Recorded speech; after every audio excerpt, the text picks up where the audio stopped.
This episode is brought to you by Prize Picks. Tired of losing in fantasy sports? Times are changing.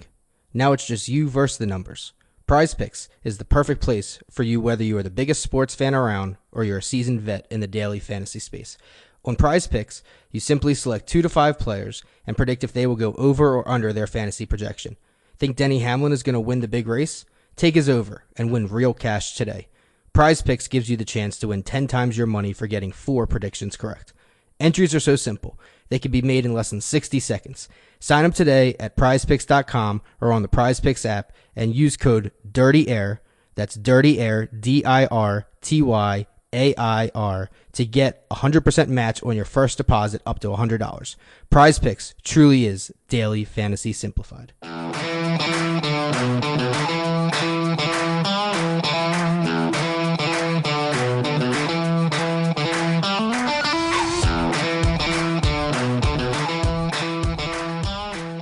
All right, everybody, welcome to Dirty Air and the NASCAR DFS podcast, episode number 20. I'm here with Jason today. Ryan couldn't make it, so it's just two guys here this week talking about Nashville, and I'm not really sure if we have a ton to talk about. I mean, Nashville's a different beast compared to the tracks that we've seen this year. Obviously, we're going to have practice this week, so that's going to help us in all 3 of the series, and I think that's really going to be the end-all, be-all of data points. Like, we can look at the previous races. We can kind of guesstimate how cars are going to do in the long run, but I think practice data is just going to be the main thing to lean on this week. I don't know what you're thinking.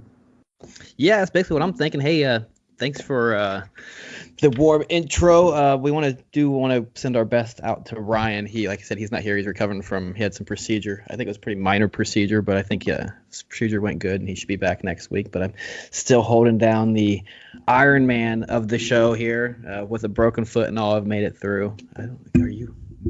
Can you hear me? Because you're frozen. I got you. No, you're good. Okay, no, you're frozen on my screen. But yeah, now as far as Nashville, yeah, it's going to be definitely interesting because, like you said, it's a new track on the circuit. I mean, obviously they raced back in 2011, I think it was the last time they've been here. So definitely new as far as DFS purposes are concerned. We really don't know what to expect. Concrete track, hasn't been raced on in a while. Tires probably going to be an issue. So yeah, it's definitely going to have a lot to do with practice. But I think there are some data points we are going to look at going into the week as far as just the guys that we want to have our eyes on, guys who have been good on this 750 horsepower package, or the guys who we expect to be good that show up good off practice are going to be key indicators of guys we're going to want to focus on this week. Yeah, do you want to touch on the All-Star race at all? Do you want to rant about that for a bit? I think that's going to be more entertaining than talking about Nashville and the entire data and lap-by-lap data for previous races. Yeah, that's what Ryan would typically start with, right? Like, was the All-Star race a good race? What do you think, Brandon? And how about that pack racing? That side-by-side?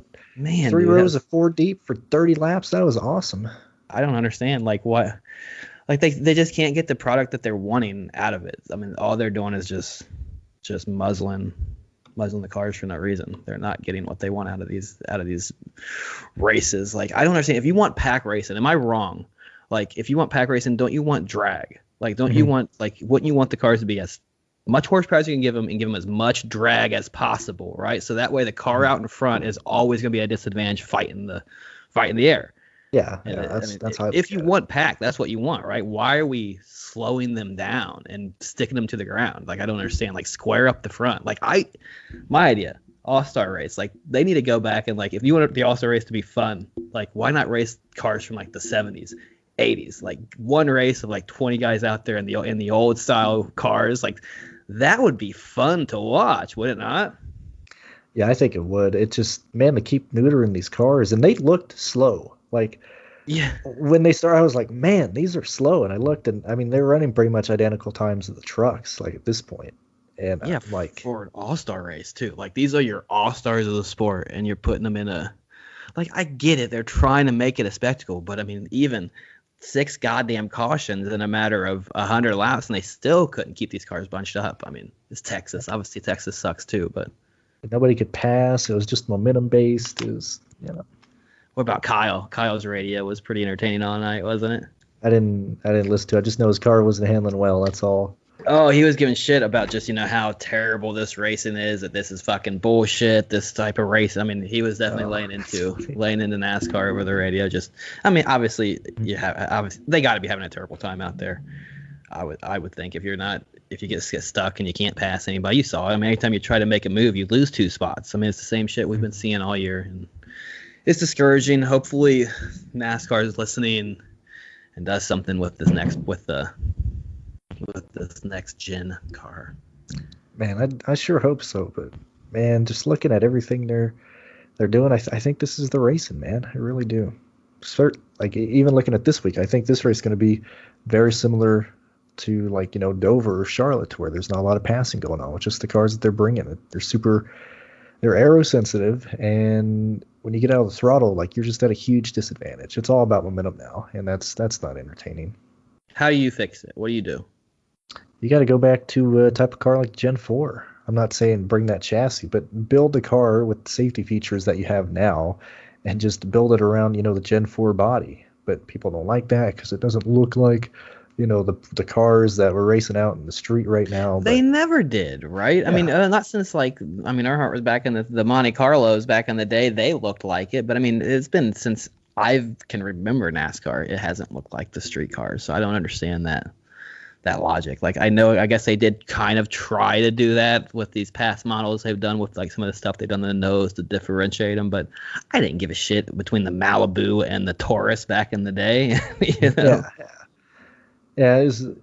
And I mean, get these cars off the ground, stop sealing them off, get rid of the splitter, get rid of the side skirts, run them, 2.5, 3 inches off the ground at minimum for like the front end. I think that's where you need air under these cars. You can't just have them sucked to the ground. And like I know we had Bubba spin. I know we had Suarez hit somebody. I think that was Jones. But like even when these cars get sideways, like these are spins that should be like uncontrollable. Like you shouldn't be able to save them to where like Christopher Bell is able to basically just get out of the gas and the car fixes itself. Like that's not really racing. I don't like these cars. I mean everybody kind of already knows that.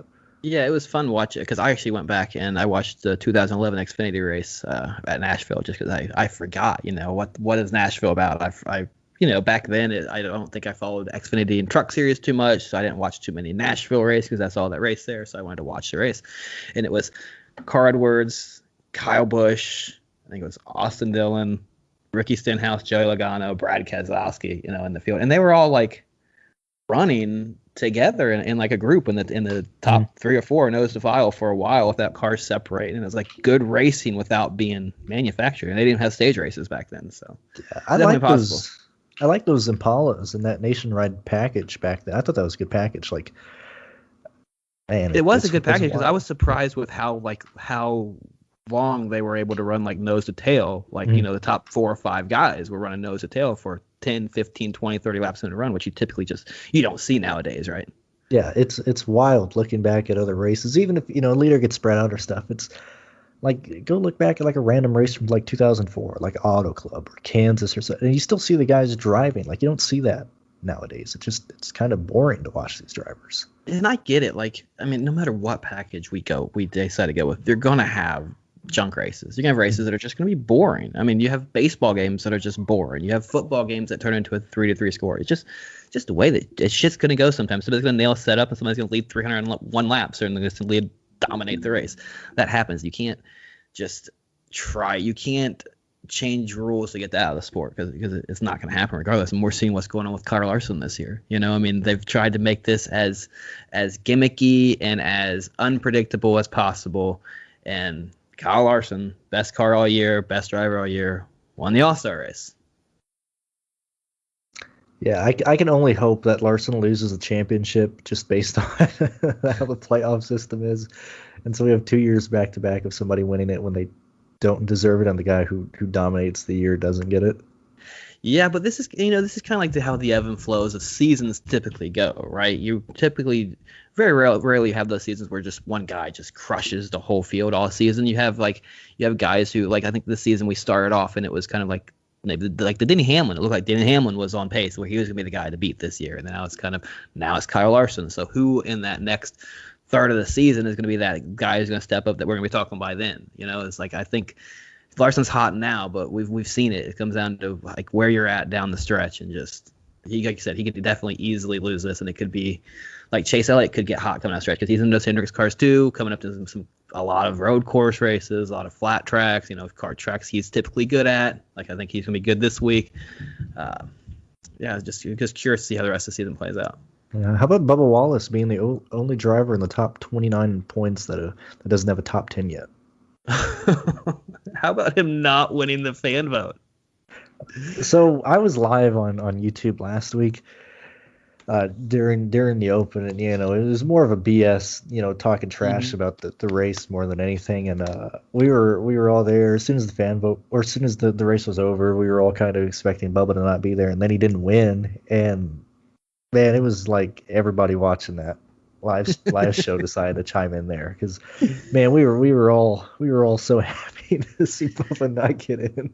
I wish they would have just had a camera on him somewhere when it was announced he didn't win. Like, that's crazy. I thought for sure. I mean, he's a shoo-in, but I mean, I guess that goes to show you. I mean, I don't know what that tells you about NASCAR fans. I mean, everybody's gonna say it's because NASCAR fans are racist, but people just don't like Bubba, I think. That's like I said, man. I couldn't be happier with how. And I like Bubba, man, but everything surrounding him was just. I don't know. It's like shoved down your throat left and right, and I thought for sure he'd get it forever. Yeah. And I mean, they were racing like he had it because he did not race. I mean, he got sideways, but after that, he didn't even like race to try and get up there at all. Like he just rode. Yeah, I think just with the All-Star race, though, I mean, they got to just go back to, like, I know they're trying to make it a spectacle, but, I mean, they failed, I mean, it was not a spectacle. Like, I think if they do something and start thinking outside the box, like, I think maybe bringing back an old speedway that they just don't race on anymore, or can you imagine each All-Star race being, like, a different bodied car from the past that they go back? Like, that'd be a true throwback, having these guys get into some of these older cars and, obviously soup them up, make them modern day. It'd probably be fun. I'm sure it probably cost a lot of money, though, to have teams build a special car just for the All-Star race. But what about SRX Racing? Did you get to catch that on Saturday? I checked that. I didn't watch it live, but I watched the race after the fact, I think on Sunday or maybe Monday. I know I watched it this weekend. I mean, I like the race. I like the cars. I like how they sound. It got really good viewership during the live broadcast, which is really encouraging. I mean, that answers a lot of what people want to see. I don't think it was even really the big names, but that type of car, I mean, that car looked harder to drive than these cup cars at short tracks. Like, that's what I want to see. That's what people want to see. Yeah, and you saw that, again, like with those cars being equal and being about driving, there was not a lot of guys gapping each other there either. You had a lot of close racing. I know, like the format, only like the 15-minute heat races or whatever, probably kind of helped with that. And they also will come out and just throw a caution to bunch the field up. And I love that they throw the caution. They pretty much just say, "Hey, we're throwing it to bunch the field up." So I like that in it. Like, I don't know. We'll just see how it goes going forward. You got to have more than 12 cars up. Well, that's what IROC was. Of course. Yeah, I know. But I mean, if you're looking like IROC, I think worked because racing was huge then, though, right? Like Indy and NASCAR was at its pinnacle then, and there's people hungry for more racing, and plus they were at the tracks where the NASCAR event was at, so you could go to the IROC race before the Cup event, So I think having a standalone series, you got to bring more to the table than I think 12 drivers. Well, I think they're there with modified series as well, and another class. Like, I think they had a regional supporting class there, so it wasn't just SSR, right? SRX. Yeah. But I mean, they're as from a TV standpoint, they're looking to be a standalone series outside of NASCAR. I mean, I would think, like, I don't know. I think it would do a lot better with obviously more cars. But first season, first race, I know they've already made some changes. They said, I think they've shortened the stages now to 12 minutes as opposed to 15. And I'm sure they'll do some tweaking as they go on. Yeah, and I think with the financial support they're getting from like Progressive and Camping World, I think it does turn into a series with more current drivers. Because the only reason they didn't do it right there is because so many series have these guys locked in specific weeks or contracts. But just because IROC wasn't around, so they're using a bunch of old geezers to drive. Right. So you think this could be a series where you could see somebody like Kyle Larson racing it on a Saturday night and then racing Cup on Sunday. Yeah, well, I mean, Haley Deacon's already running Right. one this year. A couple other younger guys are out there, so I think it does eventually evolve into an IROC copy, especially if they get like actual metal bodies around. I think they'll probably take them to real racetracks. Yeah, that'd be pretty sweet to have that without it being really sanctioned in NASCAR and see, like, do they make the same mistakes NASCAR did, or do they go down the right path? Who knows? I mean, it'd be interesting to see. Yeah, I don't know. I like that car, man. That's the type of car I want to see in NASCAR. I hate to say it, man. It looks ugly as fuck, but really, you think it's ugly? I think it's ugly, dude. I don't know. It's just it just doesn't look like a car. I don't know. It just looks like, it looks like a racing machine. I mean, I think it. I don't know. I just think it looks ugly. Really? Especially the paint schemes on them, the X's and all that, and the color schemes. I think the cars are hideous. Like, I do. But wow, that's crazy.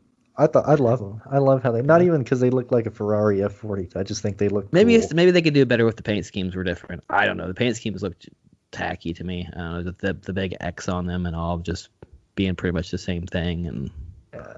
I wish they had more than that. I wish each car was one solid color. I think that'd be easier. Because the gray's a little overpowering. It looks a bit ugly.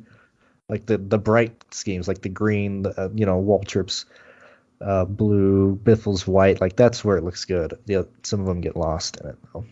So are they doing a local track guy at every race they go to? So it'll be a different local guy there? I think so. Are they just going to pretty much probably dominate every race pretty much? The local guys? I would imagine so maybe. I don't know. It'd be hard for them not to, I would think. I mean, with talking about guys that's running tens of thousands of laps in a car with equal equipment, I mean, it's hard to imagine them not. That's why it'll really be interesting to show like how much racing is about the car that's underneath the driver. Like if you can see like if these local guys go out there and do just fucking win in an equal car against these greats, these legends of racing, like that'll show you like that it's about what's underneath. It's about the rocket ship you're underneath. I mean, Larson, perfect example this year. Yeah, I thought it was funny that like all the promos and all the guys were joking around Paul Tracy wrecking somebody or causing wreck, and then he spins in the main. I thought that was really funny. That was what Paul Tracy was, though, right? He was the guy that just wrecked everybody, right? That's all I remember about him. He's this guy that fucking wrecked everybody. It was so funny. He was indie too, right? Yeah. That's what always made it so weird. If he was just a guy known for wrecking people in IndyCar, nobody did that shit in IndyCar. Yeah. It's so funny, man. And I hate to say it, but I really like Danica in the booth. I don't know if it was Bestwick with her that made me like her more, but I've listened to some of her calls on races, and I just can't stand her, and I really didn't hate her in this call at all. Well, maybe because it wasn't Jeff Gordon and Clint Boyer. maybe that just got you. Well, it was nice to just have Bestwick back to listen to him. I was like, hey, he's not yelling. Bestwick is great, Annie. Bestwick is great. Yeah. He's I don't know. It's a shame nobody has him, man. I don't understand how they don't. How did you not realize he's the best commentator you're gonna have in racing? I mean, just his presentation, just everything about him. Just, his intelligence level. I mean, he's great, and I think every fan asked for him too. Like, he's very popular, so it's just crazy that he doesn't have. Yeah, like you say, he doesn't have a job. But before we move on to Nashville, was this the worst Fox broadcast this year at this All-Star race? I don't know. Why do you think it was the worst? I don't know if it was because it was getting on people's nerves. Because I saw it from other people too. They were like, "Man, Jeff is laughing a lot."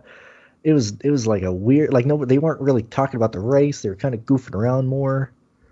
Maybe it's because everybody's. It's the last race. Everybody's just at the end of them, or it could just be one of those things. It's their last race. Everybody knows it's their last race, and now it's like, okay, now it's pregame to shit on them, and thank God they're gone. But it could just been the popular thing to do on Twitter or on social media at the time. I don't know. I didn't see anything that was any extra annoying than it typically is. It was pretty. It was an all-star race. I don't know what much more to say about it. It was I mean, it had its moments, right? Like the first lap of the Open seemed like it was going to be great. Like, oh crap, we were going to wreck 2 laps in. And I think they were double file for 2 laps. I'm like, oh, this might be good. And then they had a good 2 laps. It started off great. Yeah, if they would just kept doing restart, they should have 27 restarts in that race. We're going to throw caution every 3 laps. Yeah. Caution. Who was I saw? I was unaware that NASCAR was as heavy in the penalties from that race. Like for whatever reason, I thought they were looser on the rules. But like Denny Hamlin pit on the last lap because he had a loose tire, Right? Or he had a loose wheel, and 2 of his lug nuts were basically off on that car. And if he would have finished the All-Star race with that, he would have lost his crew chief for this week at Nashville. For a points race, yeah. Yeah, for like a points race. I saw somebody else got fined a ton or something. It was Chastain. Yeah, it was Chastain. Like, yeah. I don't know. It's just kind of weird from like that million All-Star race, right? Like, why are we fining people over an All-Star race? Where, well, I mean, what advantage are they trying to get? Like, I mean, I know it's for $1 million or whatever, but. And even with that said, I don't know if it's because you and I have been a part of DFS for years now, but I see somebody win $1 million every week during the NFL season. Like, right. I'm not trying to downplay the whole $1 million. I mean, even if you look at inflation, this million here is worth less than it was 10 years ago. But it's not as big of a deal as when Jeff Gordon won the $1 million back with the Jurassic Park car back in the All-Star race. I mean, that was when $1 million was, oh shit, he just won $1 million.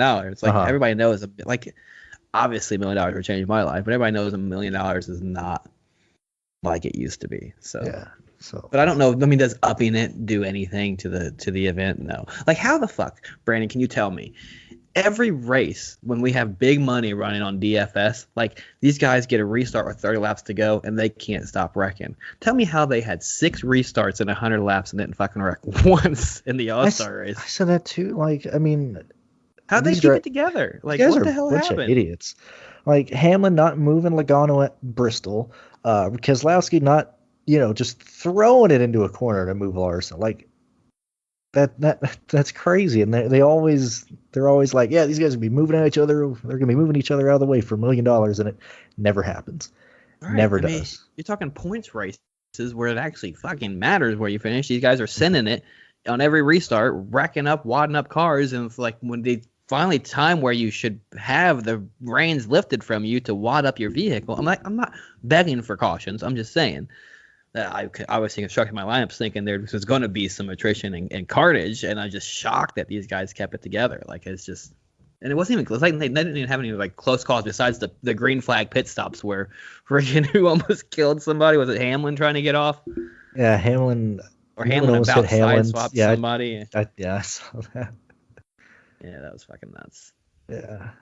And yeah, that's another thing is the green flag pit stops that was done in it, and somehow didn't Brad Keselowski still come out with an advantage on it because he happened to pit at the right time or something? It's like, wasn't this whole design to not let this? Like, I don't fucking understand. Like, to not let somebody beat the system. Right, and of course it happened to happen for Brad Keselowski, just like you would think. That was so funny, man. Yeah, whatever. All right, you want to talk about some Nashville? Moving forward. Yeah. Do you want to talk about the tracks that you're looking at, or not really? Because like I made a video. Or go ahead. Yeah. Go ahead. Let's start. Are you pretty much like me to the point at this point in the season where you're kind of done looking at last year's stats? I haven't done that probably since. Right.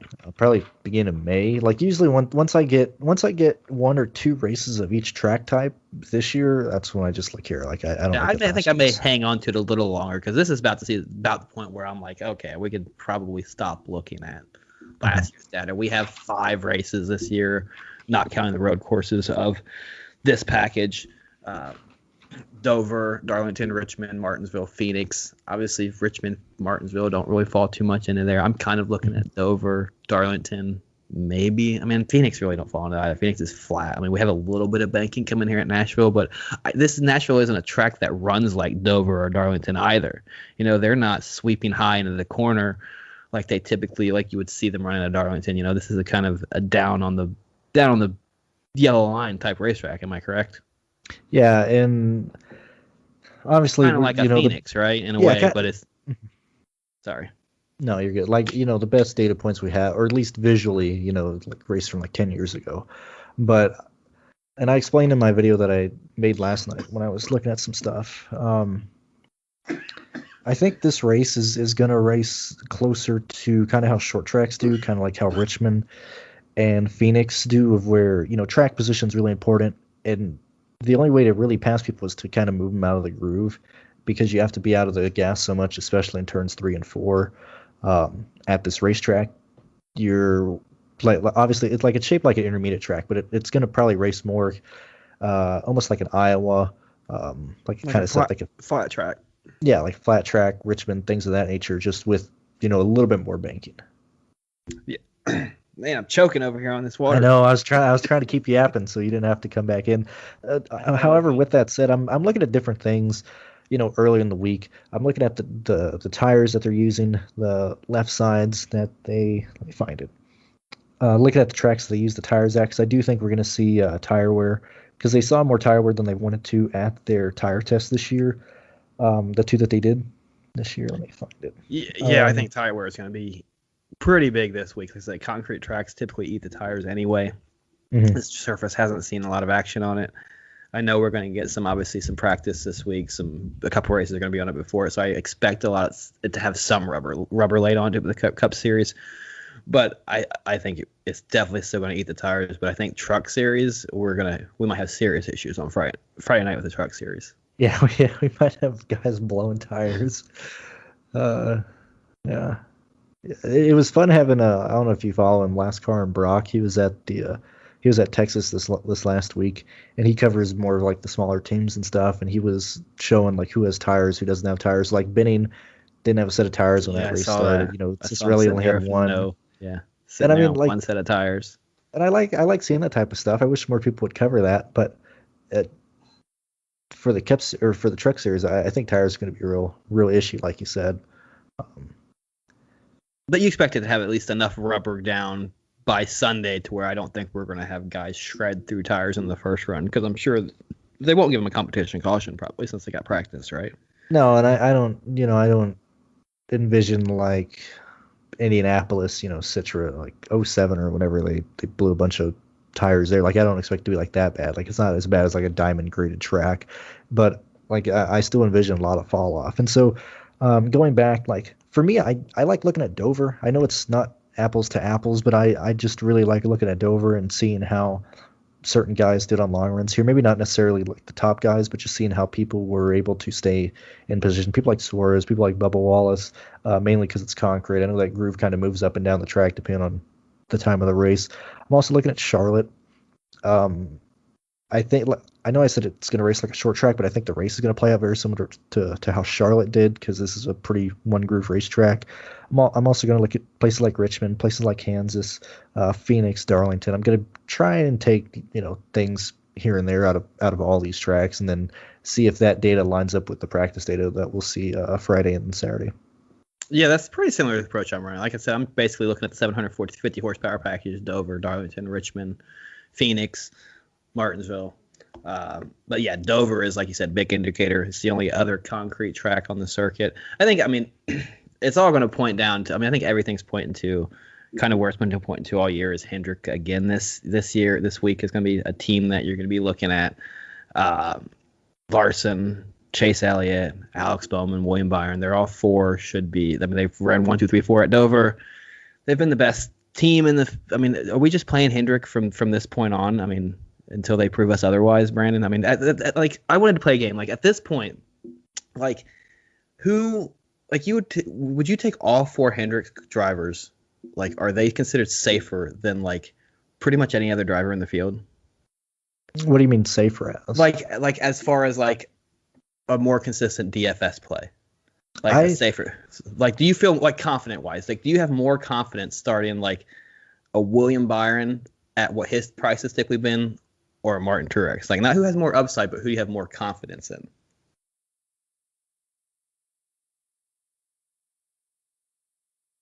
That's a good question. I'm trying to imagine if they were both priced like 10,000, who would rather be on? I think it would be Truex. So I wanted to pin it back to you because I want to kind of answer no to that question. Like for me, it seems like Larson and Byron, lock them in. They're pretty safe. Generally speaking, obviously week to week, play the guys who you project to do higher.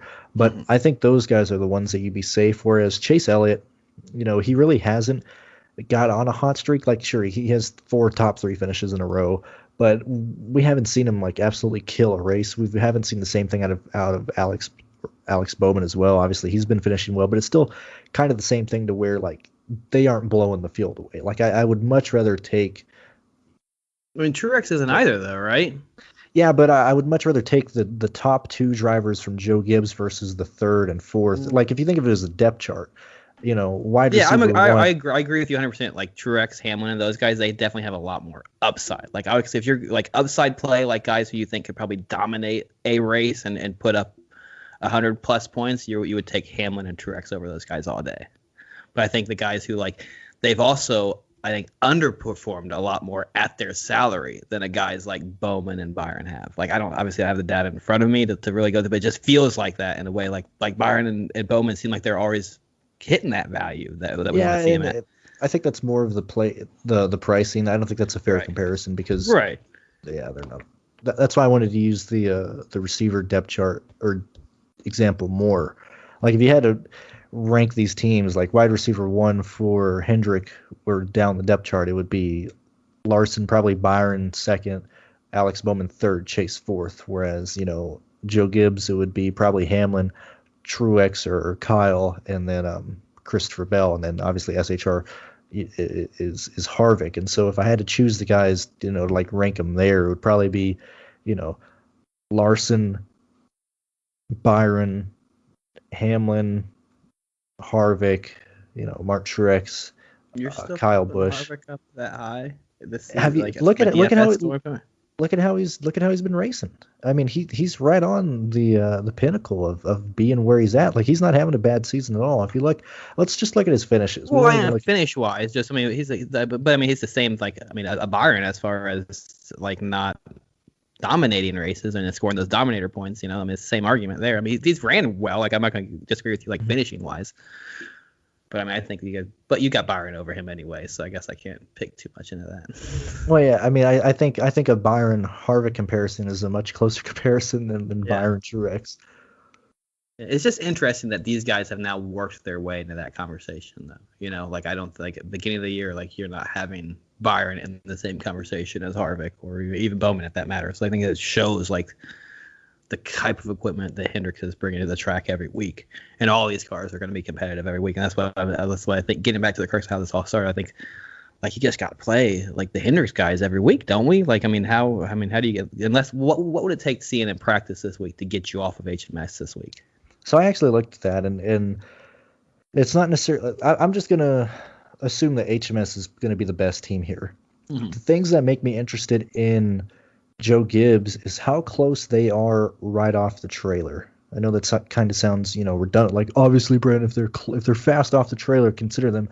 But if you look at the races where Hendrick has just dominated, Joe Gibbs has missed completely. They haven't even been in the same ballpark. Whereas races where Joe Gibbs is either on par with Hendrick or slightly above, that turns into a Joe Gibbs type of week. And so I think the Hendrick domination has almost more been Hendrick just hasn't missed, whereas other teams are missing those weeks. I don't know if like Charlotte, it was all Hendrick because nobody else was there. Dover, for example, Joe Gibbs just whiffed. They absolutely missed it. So there was no contending the Hendrick cars. Whereas other tracks that we look at, that's where we see the Penske guys show up. That's where we see Joe Gibbs show up. And Hendrick doesn't seem to have that dominating performance. Whereas their cars are still consistently good. It's depending on where other teams are. Yeah, and I think that's what's interesting about going into this week is we have seen Gibbs be a lot more competitive with this package, against HMS this year as opposed to the mile and a halves. Mile and a halves, HMS has been blowing the doors off of everybody, it seems like.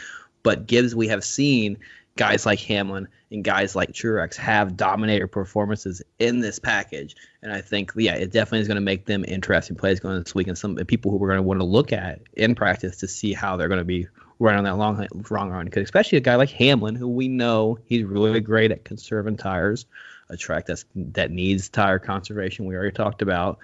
Gibbs has been good with this package. Practice, I mean, I think, yeah, guys like Hamlin and Truex are definitely guys that you might be able to pivot to off these HMS guys, especially if you see some speed in practice, because you're going to have to pivot somewhere. I think this race is going to end up, I think the optimal lineup is going to be a 2-dominator race. And because of that, I don't think I'm going to be making 3-dominator lineups. I think I'm just going to aim for the 2 guys that I like in the line. Maybe swap, a couple guys in and out of those 2 positions, but I think that's how it's going to go. I don't really want to waste another pick trying to get a 3rd dominator in there, because if you look at optimal lineups this year, and if you look at how lineup construction has been, the plays it's been pay up for 2 guys, either punt at the very bottom or play a lot of the 7K and high 6K plays. Like, it's not like fit in 3 10K guys and then be at the bottom of the barrel. And so I think I'm just gonna embrace that and look for guys in the 7K range that people might not be high on or people might not be looking at. And I really like the RCR guys this week. Not to win, not to really dominate, but I like where they've been in pricing, and I'm really liking Reddick this week. You do like Reddick this week? Yeah. They've been pretty solid, I guess, on these in this package. They've been running, top 12ish. It seems like most of the year in this package, which is right around where they run a mile and a half. So, like I said, they've been providing solid value all year. And Reddick's actually been a guy who's been able to show up and run some fast laps at times, and has shown some speed. And you gotta like the way he drives the car too. He's a wheel man who he kind of always hangs it out on the edge, and that's why he's able to pick up 3, 4, 5 fastest laps sometimes through the races. Yeah, going back to what I said about, Hendrick being the most consistent and then other guys kind of either being here or whiffing, the second most consistent team this year has really been RCR. Like, if you rank teams in terms of consistency, I think it's Hendrick and then it's RCR, because they're not really up and down. They're staying that 11th to 8th place team for both cars. And I think that's why I'm also liking Reddick and Dillon more, because I think they're being more consistent than we're really realizing here.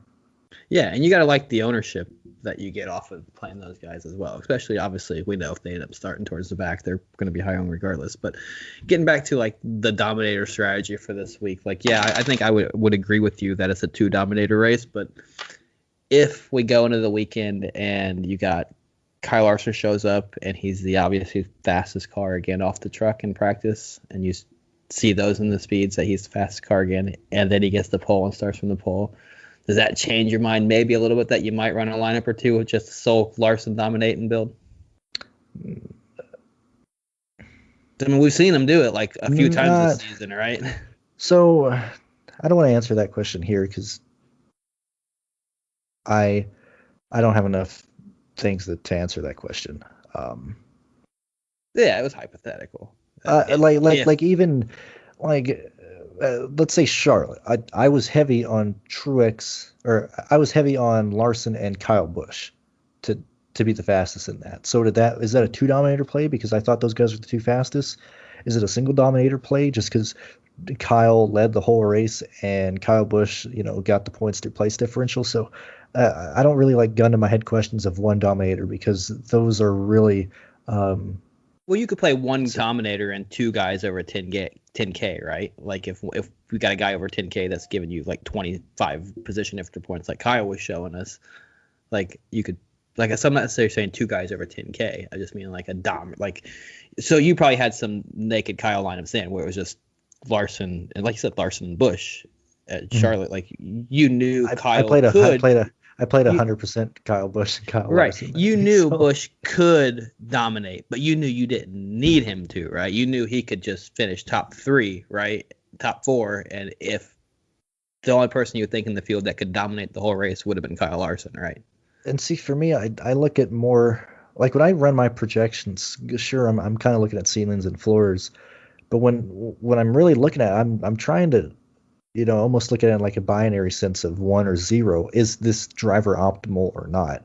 And if I identify two people who I believe are going to be optimal, whether they're dominators or place differential, I kind of just lock them in.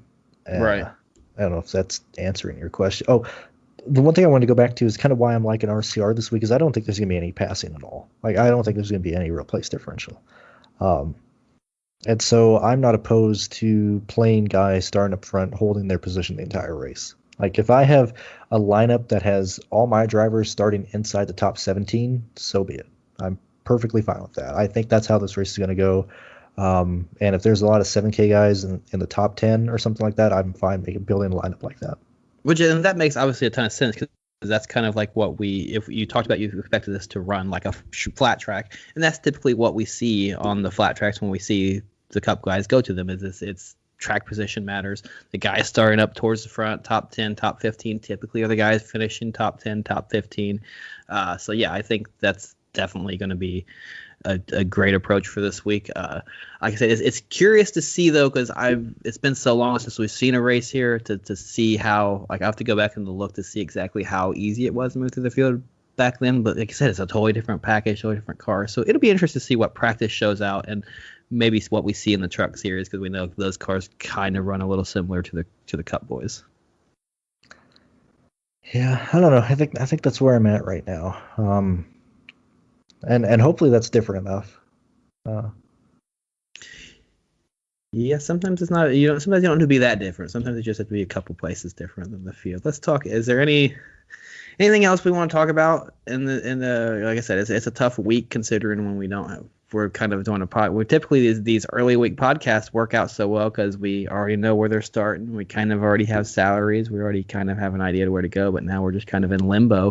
Why don't you how are you approaching content this week, since we have kind of a wacky schedule this week with the Truck Series and Xfinity Series? So at Charlotte, I just did live shows. I think I'm going to do the same this week. I might do a video for Xfinity, maybe for Cup, but the life expectancy for that poor video is only about 8 hours before I have to old yeller it. And it's, I don't know. It depends on how I think it's going to get viewed, whether I make content or not for it. How's your gerbil doing?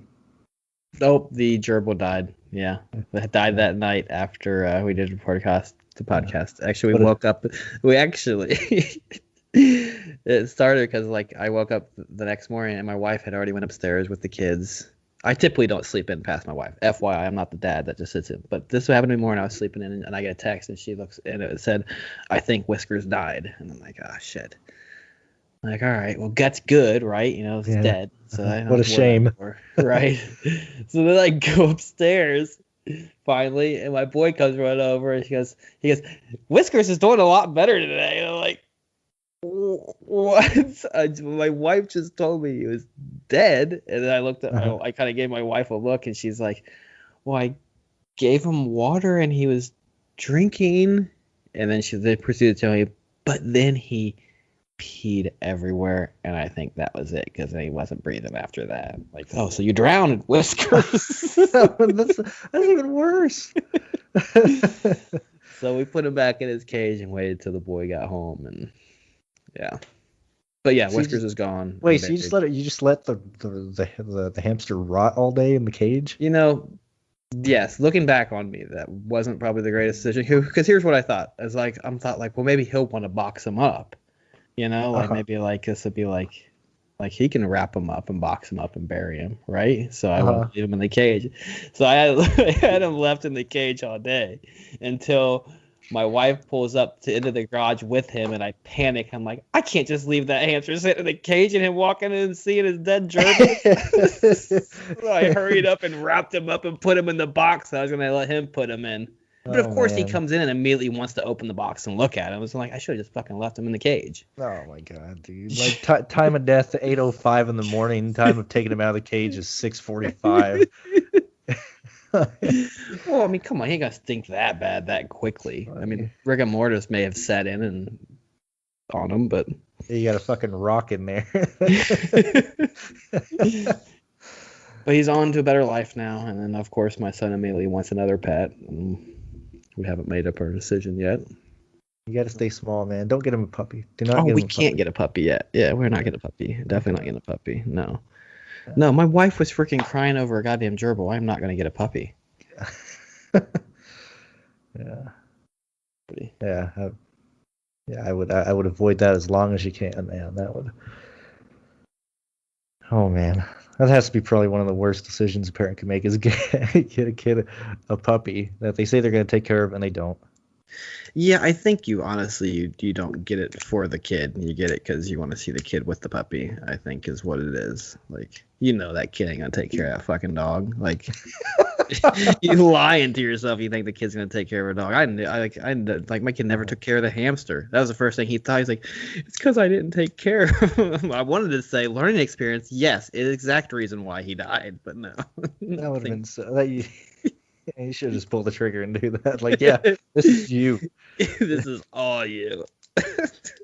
I read on Google he gives you signs that he's not feeling well. We should have taken him to the vet if you would have paid attention to him. They said if you don't change their food every day, they die. And you didn't. So. Yeah, I remember that morning I checked the Discord and you were like, hey, he passed away. I just was gonna be like, what if I wake up in the morning, this goddamn thing is still sitting there, breathing, just motionless, looking up at me. Like, at some point, like I had to do something about it. So I'm glad that it took care of itself. So maybe goldfish will be the next pets. Yeah, well, that's cheap. What my wife said, she was like, you can take that cage now because it was like a glass aquarium we had him. It was like, and you can use that for your minnows in your bait box out there. I'm like, yes, I can. Good idea. So.